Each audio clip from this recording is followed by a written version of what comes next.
nowadays we're all Jewish, but in those times they actually made a distinction between us and them. I'm a Judeo and she's a Polaco.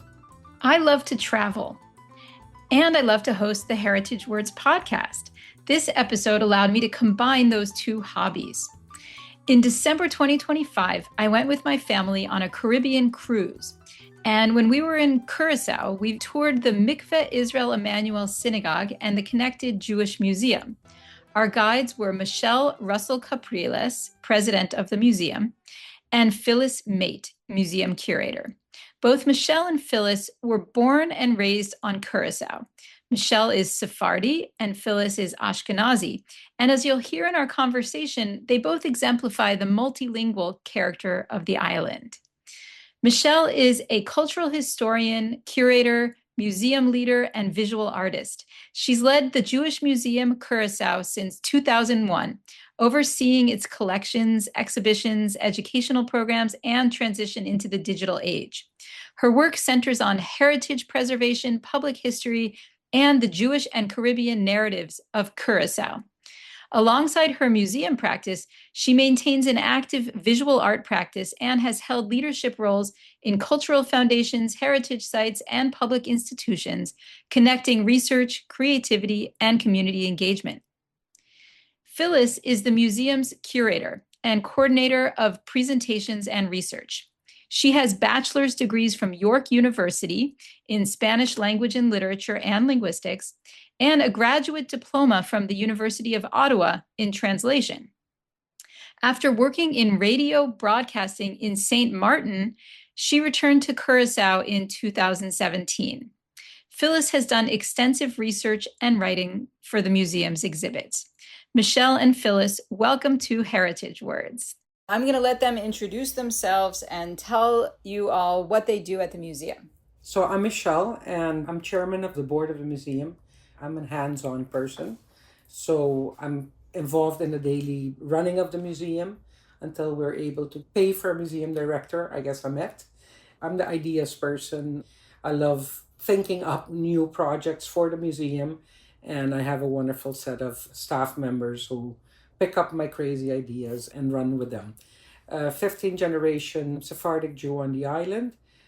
So this history on the island, 375 years of Judaism on the island, is part of my DNA and part of the immense honor I have to serve it through the museum. Great. And Phyllis? Well, I was born and raised in Curaçao, child of Ashkenazi grandparents. My mom was born here. My dad was born in Romania, came as a toddler. So I don't know if I'm second generation, third generation, I'm not sure. Ashkenazi Jew of Curaçao. Many years I lived on the island of St. Martin, and I studied languages, linguistics, translation. And when a hurricane struck the island of St. Martin in 2017, I was displaced, had to start all over. And I moved back to my home island of Curaçao, sent my resume here, and Michèle lovingly employed me here. So I'm learning as we go. I've learned a lot, and I am now the content manager, part of which includes curation and what I'm learning from the best, the lady who's been the chair here for how many years? Too long. She's been the chair. I've been here since 2002. Okay, so she has a wealth of experience, and I've been learning from her. And we've acquired an amazing team here. We all work well together with Michèle. She's a very giving person and inclusive person. So I'm still learning as we go along. Great. So Michèle and Phyllis, thank you so much for joining us today. We're going to talk about your language history. So let's start with your ancestors. Tell us what languages they spoke. Let's start with Phyllis. Okay, well, as I mentioned, my grandparents came from Romania. They basically spoke Yiddish, Romanian version of Yiddish. Present day, it's Ukraine. They came from an area called Bessarabia, and their shtetl was called Novotsalis, as the Yiddish way of saying Novoselicia, present day. And that is pretty much my ancestors' language. And your mother's side? My mother's side also. Both grandparents came from the same shtetl, as a matter of fact. Yes. And Michèle, what about you? I grew up speaking Papiamentu at home, which is the local language. My family, as far back as I can remember, spoke Papiamentu always at home. My grandparents on my mother's side were Francophiles, so there was a smattering of French always spoken around us. Before that, I guess a little bit of English. My grandfather on my mother's side was born in Venezuela, so he spoke Spanish growing up, but studied in France, so that's where the Francophile comes in. And on my father's side, as far back as we can remember, I would say about 10 generations, all Papiamentu speakers on the island. So I speak nowadays, interestingly enough, English at home. My husband and I, who are both from the island, met through American friends, and that group was always speaking in English, so we ended up speaking English. And my kids get mad at me because neither one of them speaks Papiamentu perfectly and found themselves taking Papiamentu classes to learn how to speak at our level. So that's my background or my ancestors' languages. I just needed to add, I forgot to mention, my parents, for whatever reason, their generation living on the island of Ashkenazi Jews all spoke Dutch to each other or also spoke Papiamentu. Some households, they spoke Papiamentu. My uncle Isaac and so on, they spoke Papiamentu. In my household, my parents spoke Dutch to each other. But their kids, my brothers and I, we speak English. So it's a weird trajectory. Also, this is an interesting phenomenon. A lot of us had, in the Ashkenazi families, I'm not sure how it was in your family, Michèle, but we had English island domestic workers who spoke the island English from St. Vincent and other neighboring islands. So we picked up so-called broken English as children. And then it developed into proper English when you went to school and whatnot. It's funny you mentioned that because our domestic help when I was a little girl was from Madeira. And so my parents always told me that my first words I spoke were Portuguese. So I would speak Papiamentu even with a Portuguese accent because of her. After that, we had mostly Spanish-speaking help at home. So again, you learn all of that. But I love to say, and I think it's very true, that I learned my English from Sesame Street. And Madeira is an island in the Atlantic Ocean that belongs to Portugal, right? Exactly, Yes. exactly. And a lot of the Portuguese natives that came to live on the island, and many came in the early 20th century when the refinery opened. A lot of people came to work at the refinery in Curaçao, and a lot of people came from Madeira. So we have very few, when we talk about Portuguese on the island, we have very few people that came from Portugal mainland. Most of them came from Madeira. And even the Jews who came long ago probably came through Amsterdam, right? Yes. So the story goes that when we were expelled from Spain, families either went for about 3 generations to Portugal or scattered elsewhere in Europe. So we know my father's side of the family came from Italy, but we have friends whose families spent some time in France. So really, but in the end, everybody ended up in Holland because Holland had just won its war, its 80 years war with Spain, and it was all based on religious freedom. So Holland used the low countries as they call them, Belgium and what is today Belgium and the Netherlands, were, I guess, colonies or part of the Spanish kingdom. And they fought to get their religious freedom because they were mostly Protestants. And obviously King Ferdinand and Queen Isabella were Catholics. So that's why the Low Countries split up. Belgium remained a very Catholic country, and the Netherlands became a very Protestant country and opened up its doors to all religions. There was religious freedom, and that's how many Jews ended up in that neck of the woods. And I like to say it was a bit too cold for us there, so we ended up in the Caribbean afterwards. Okay. Well, it's certainly beautiful here. So let's talk about Papiamentu. Do you speak to each other in Papiamentu sometimes? Sometimes we will speak Papiamentu. We speak mostly English to one another. But for instance, we have a colleague here called Renata, and I always speak Papiamentu to her because I know that's her native language. So we really we switch. And if there's tourists like yourselves around that we don't want them to hear what we're talking about, we'll continue in Papiamentu. Very seldom will we speak Dutch to one another. Yeah. Even though that's also a language we have in common. And the language you were educated in, right? Right. Both of us, yes. We literally from kindergarten through high school, we got taught in Dutch. Right. But it remained a foreign language, at least to me. It was always a foreign language to me. It doesn't roll off the tongue as easily, even though I spent many years as I was a member of parliament in my late 20s. Wow. And all the laws were in Dutch. I had to be fluent in Dutch, and still it was just not my thing. Wow. And so Papiamentu is similar to Portuguese in some ways? I would say it's similar in the sense that the structure of Papiamentu is quite similar to Portuguese. And there's a lot of sounds that are close to Portuguese. But I cannot tell you that I can walk around in Portugal and understand Portuguese because it's two very different languages.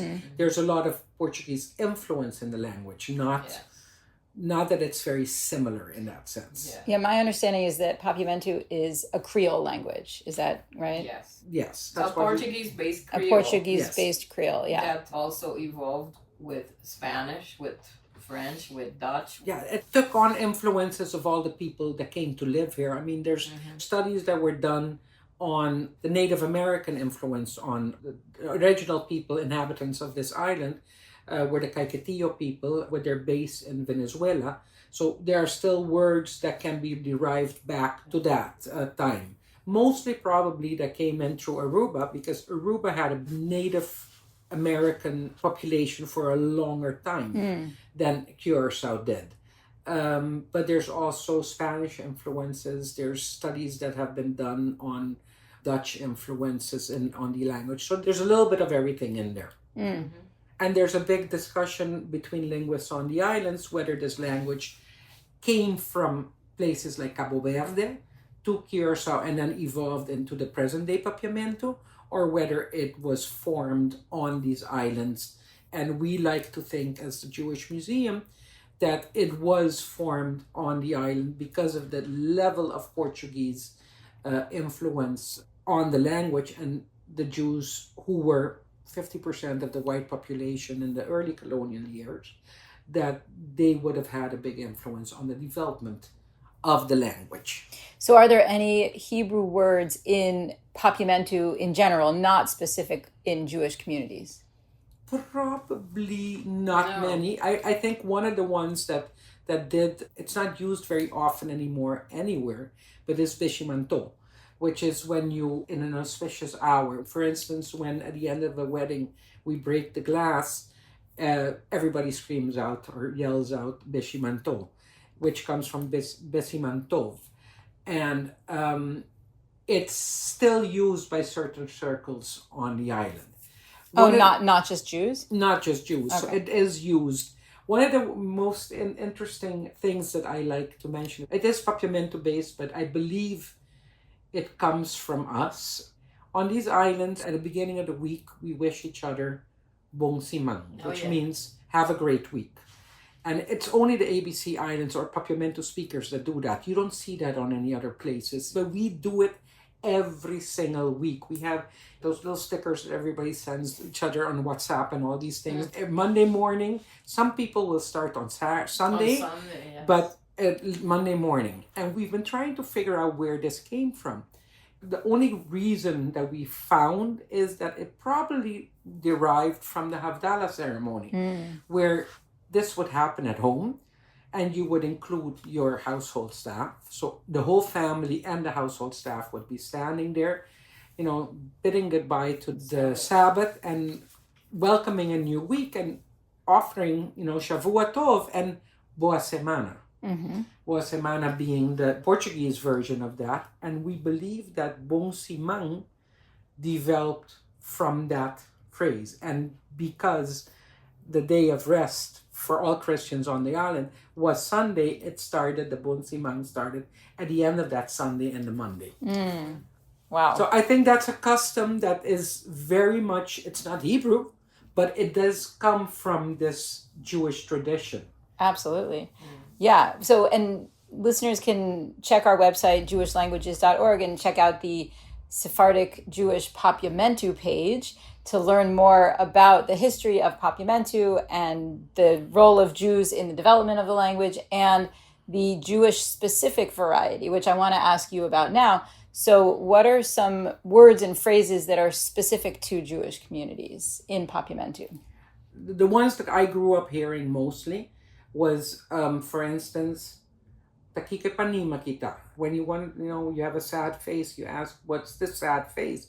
They use the word panim, which I believe means face in Hebrew. In Hebrew. So it's what's the long face. They would refer to the aura someone had at that moment as a panim. That is something that I remember my grandmother using a lot. Dom perere, which is something that I don't know where it comes from, but on Sunday evenings or at the end of a vacation, the family would say, okay, tomorrow it's Dom perere, it's back to work. And it's something that I hear more people using on the island. So not only Jews, but we believe it started within the Jewish circles. What language does that one come from? I'm not sure. Never heard that one myself. Yeah, no. We had it very, very strong. And that's something that my kids will also use. So it's something that was brought on, at least in our families, to the next generation. Another interesting one that I love is that when you give to charity, they say, but a party Purim, which means you share Purim, because Purim is the only time of the year that we're ordered to give to charity. I mean, you're supposed to do it all year round, but that's the day that you're supposed to do it inside the synagogue and all of that. So party Purim means to share your wealth, to share, to give. That's something that we use a lot. One of the Sephardic Jewish expressions that I like that is still used at Yom Kippur, the bon jujum. Bon jujum, which means have a good fast, easy fast. It comes from the Portuguese word jejum. To fast. Yeah. To fast. So that indeed. Or empty stomach or like whatever. Any word that comes with ZJ, that starts with ZJ, probably came from the Portuguese. So jeito, if you're very gregarious and you're very lively, they say, oh, jeito, you have a lot of life in you. Giloira, which is it's kind of like a long flowy dress that is not singed. It's just one of those things. But we see then giloira or the girandol, which is a chandelier that you have on a side table. In the Sephardic families, every table had one of those things. It was just, that's a girandol. I'm actually working on a children's book, an ABC book, that will do, so A is for Abraico, and then you'll get a little drawing of a Hebrew letter, and then with the word in Sephardic Papiamentu, and then have the translation in English and Dutch and Hebrew as well. Wow, that's amazing. So it's a children's book that we're trying to develop, but I just haven't had a chance to finalize it. It just kept getting a bigger and bigger project. Well, once that's ready, we will post it on the Sephardic Papiamentu page on our website. Okay, tell us some more expressions or words that are specific to Jewish communities or that you have inherited in your family, Michèle. A VIP would be a haikapot, which comes from haikavot, I guess. Someone who's a little bit above everybody else, a haikapot. I don't know if this is a family thing or a bigger thing, but you don't do certain things to not get kabula.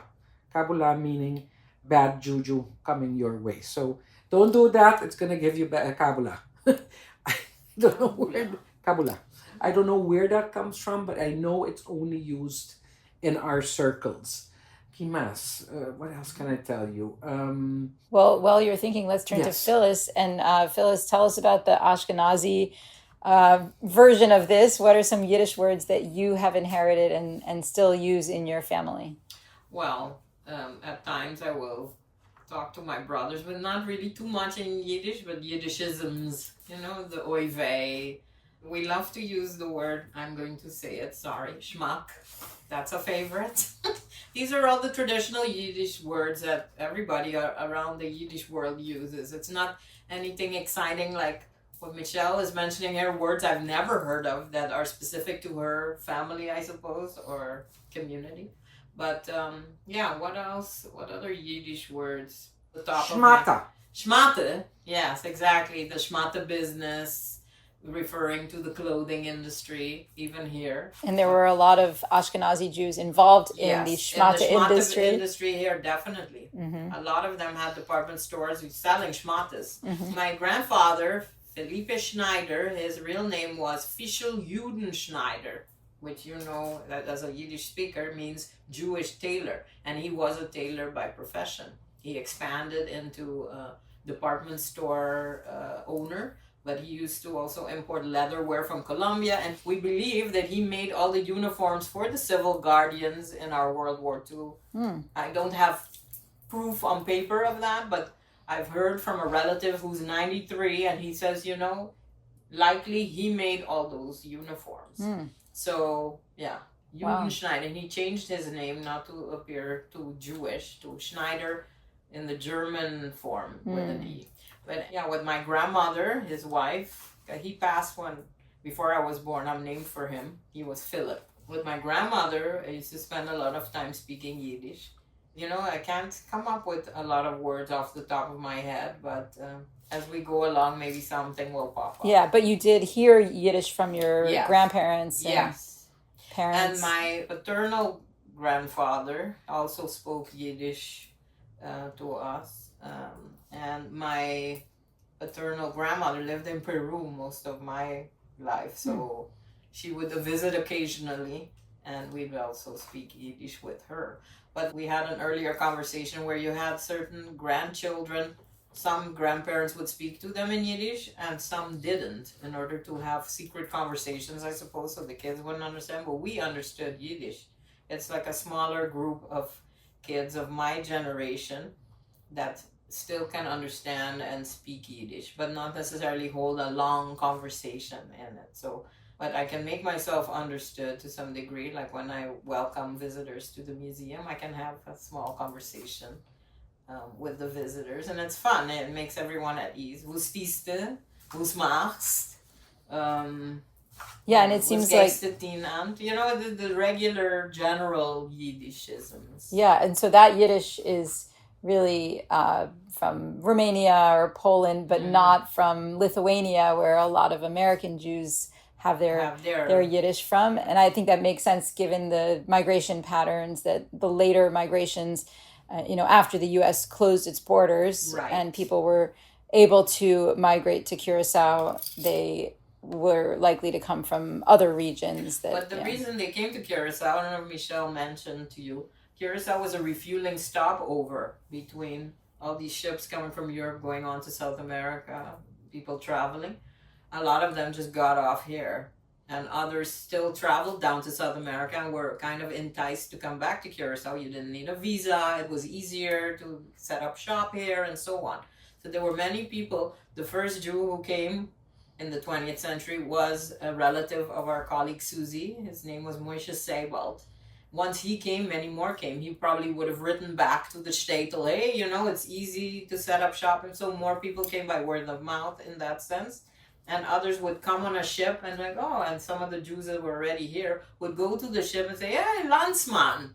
And, people were enticed to stay. Why are you going to Colombia or Brazil, whatever, when you can stay here, for instance? I want to add something interesting here. Okay. At first, when the Ashkenazi Jews started coming to Curaçao, the local community decided to start calling them Polacos. That's right. Because the first ones came from Poland. It became a derogatory term for a little bit, so it's not used anymore.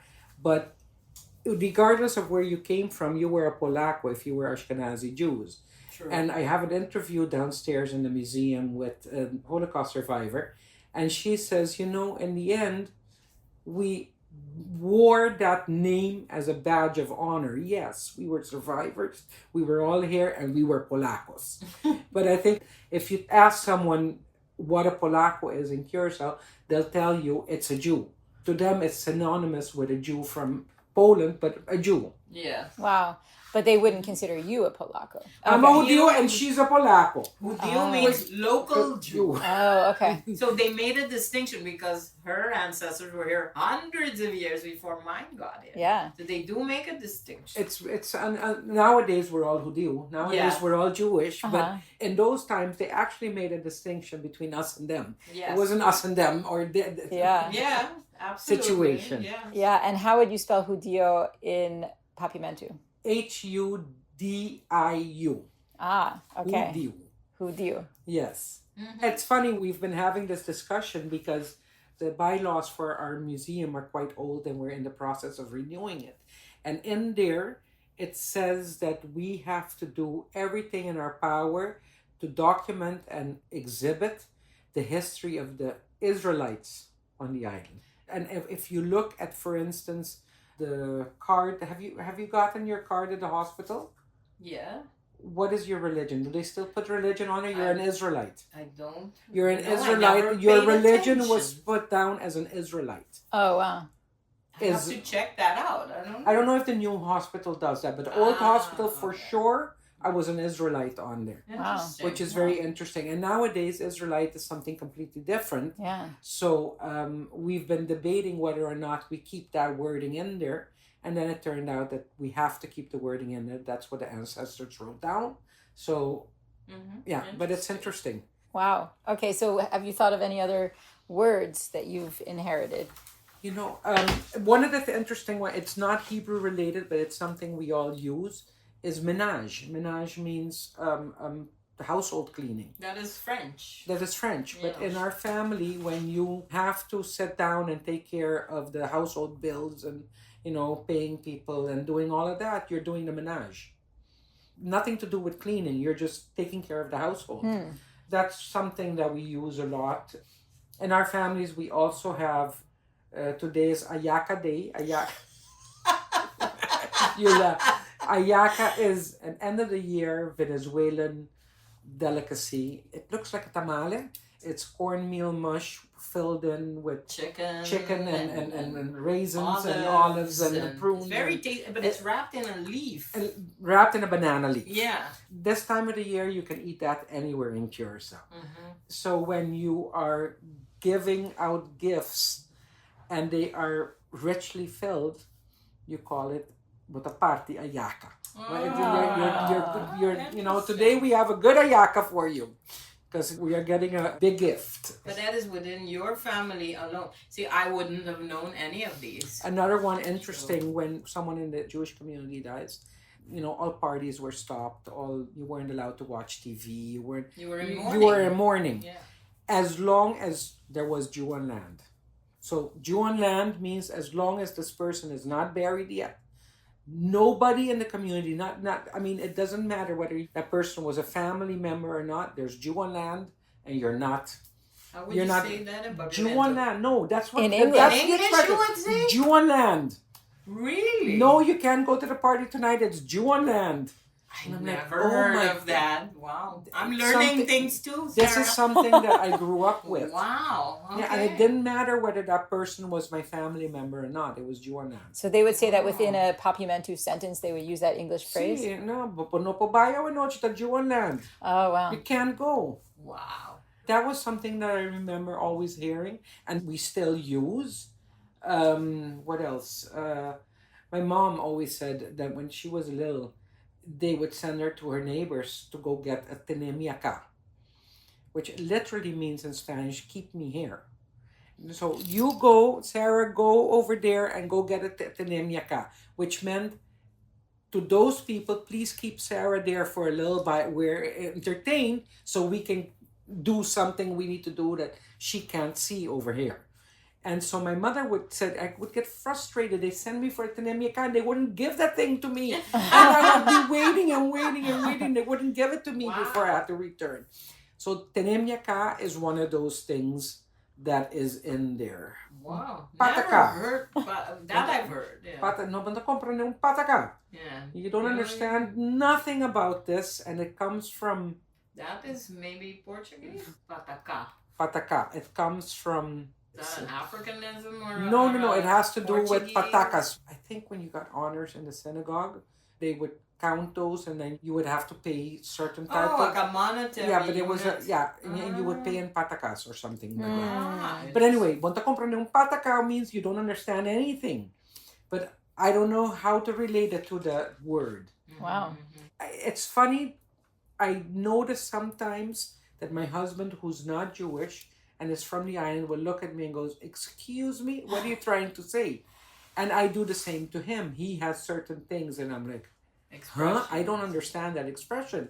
So even though we both grew up speaking Papiamentu, there are words that are mine and words that are his. And a lot of the words that she's just mentioned, I've never heard of. Yeah. So that's interesting. Very interesting. And your grandmother was documenting this phenomenon. Yes. Tell us about that. So my grandmother, whose name was Mehavikis, was actually born Alvarez Correa, spoke Papiamentu at home from a very early age. As far as we can remember, it was always Papiamentu at home, although her grandfather often spoke English with his families because they had moved to St. Thomas. So they came back to the island speaking English. She became involved in the Papiamentu movement. She was an advocate for Papiamentu, believed that more people had to develop the language, that it was unique and it had to be supported. In the 50s, she started translating plays from, big plays by Bernard Shaw and Molière, and she started translating them to Papiamentu because she said there's a lot of talent on the island, but they can't perform in those languages. They have to perform in the language that's theirs. And so she started translating, I think she did a radionovela that she translated into Papiamentu, and then she translated maybe 15 of these world-class plays into Papiamentu. So her love for Papiamentu started very early on. And because of that, she became involved in a big group of Papiamentu speakers and Papiamentu lovers, if I could call it that. We talked earlier when we toured the museum about the 30th of May 1969, when there was big rioting on the island, and it changed the face of the island, but it also changed the face of culture. Before then, everything was Dutch oriented, and very much Dutch was the main language. And after that, it became an our thing, and Papiamentu needs to go to the foreground, and our own culture needs to go to the foreground. And something like Tambu, which is a end of the year tradition song that was frowned upon in the 1960s, came to the foreground and was celebrated as a song of protest. And so things started changing in the early 70s, and Papiamentu was pushed to the foreground and was part of this movement of let's take back our culture and show that our culture is beautiful and belongs on a world stage. So she was part of this and became part of the committee to standardize the language, which was basically a group of Papiamentu lovers and linguists that were looking at, okay, everybody spells it different, everybody speaks it different, let's start looking at what the official word list should be and the official languages or how you have to do that. So anyway, to standardize it. To standardize it, thank you.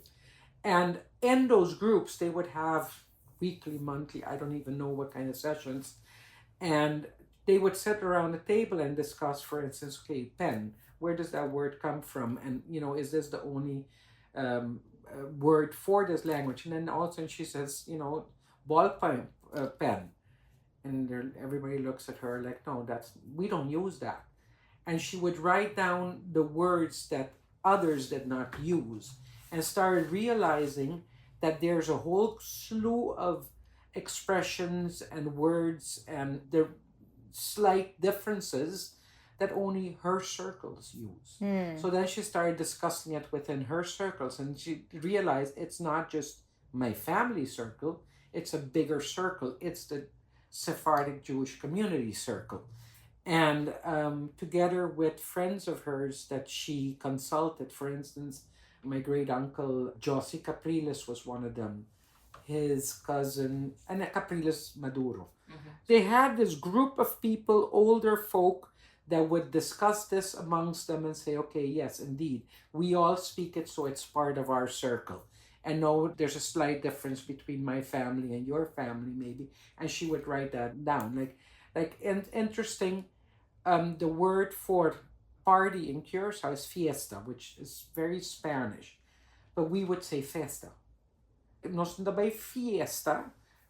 To go party is also to go fiesta, but nós também festa. For some reason, that was a more Portuguese-based pronunciation of the whole thing. And she started working on these lists. She created her first book, and it's called Tasina o Tasana, which literally means, is it this or is it that? And after she published that, she kept telling me it's not a dictionary, it's a vocabulary list. I just wanted these words to be noted down because I see that your generation is not using it anymore. And after she published that, there were a lot of people within her circles that came to her and said, you forgot this, you forgot this, you forgot that. So there was a second list that was printed, which is out of print now, so I couldn't give that to you. But it's called Lo que queda pa semilla, which means what remains behind as seed. So for others to continue studying. And it's really a one-of-a-kind study that she spent hours and hours and hours working on and passed on to us in different forms. It would be great to get both of those books digitized so that the world can learn about this phenomenon. We do have plans to work on those. I've been spending most of my time here at the museum of late, but we also have a family estate that is dedicated to the arts and culture. And my aunt runs that mostly, together with the excellent staff there as well. And there is where we have something called the Portijero publications. Portijero means that the iron gate, because the estate was the first one with a wrought iron gate, so it was known as the Iron Gate. And anyway, long story short, we do plan to do some of that. Oh, that's great to hear. Well, before we let you go, is there anything else you want to say about your ancestral language and cultures? I would say I'm just very blessed to have grown up in a community where we were able to learn so many languages and understand where these languages came from, that I was able to be born into a family that gave so much value to words and that words should be used well. So I have an immense respect for words and where they come from and how we use them because of this situation. And I think what you're doing, Sarah, is amazing because it's one place that we can keep these languages alive, even if they're not as alive as they used to be on our islands. Yeah. And same goes for Yiddish. And I was also blessed to grow up here, born and raised here, and among a close-knit community of Ashkenazi Jews, and to still have that language survive in some form or fashion, even though it's a smaller group that still speaks it regularly. Perhaps exactly what Michèle said, what you're doing perhaps can have a positive influence on retaining this language and having it survive in some way. Oh, great. Well, I hope that our listeners will come and visit Curaçao and visit the Jewish Museum and Synagogue here in Willemstad and check out our website to learn more about Sephardic Jewish Papiamentu. And thank you so much, Michèle and Phyllis, for joining us today. A pleasure. Thank you for your visit. Oh, and how do you say thank you in Papiamentu? Danki. Masha Danki. Thank you very much. Masha Danki.